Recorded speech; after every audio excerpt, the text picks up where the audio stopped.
फेसबुकवरील बनावट डीमार्ट जाहिरातीमुळे ऑनलाईन फसवणुकीचे बळी ठरलेले ज्येष्ठ अभिनेते गजेंद्र चव्हाण यांना ओशिवरा पोलीस ठाण्याच्या सायबर सेलने मोठा दिलासा दिलाय।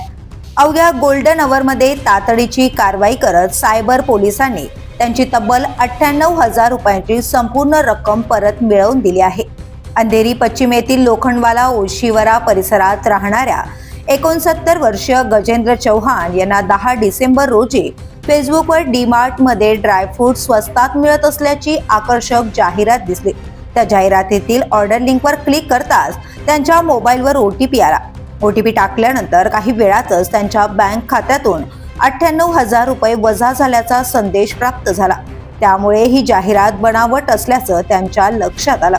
त्यानंतर ओशिवरा पोलीस ठाण्याच्या सायबर सेलने तात्काळ कारवाई सुरू केली।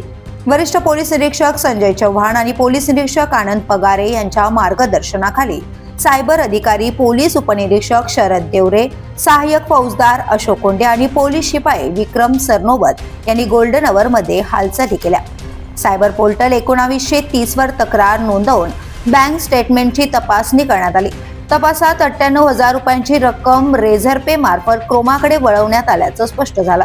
त्यानंतर सायबर सेलने HDFC बँक, रेझर पे आणि क्रोमा यांच्या नोडल अधिकाऱ्यांशी तात्काळ संपर्क साधत ईमेलद्वारे व्यवहार होल्ड करण्याची विनंती केली।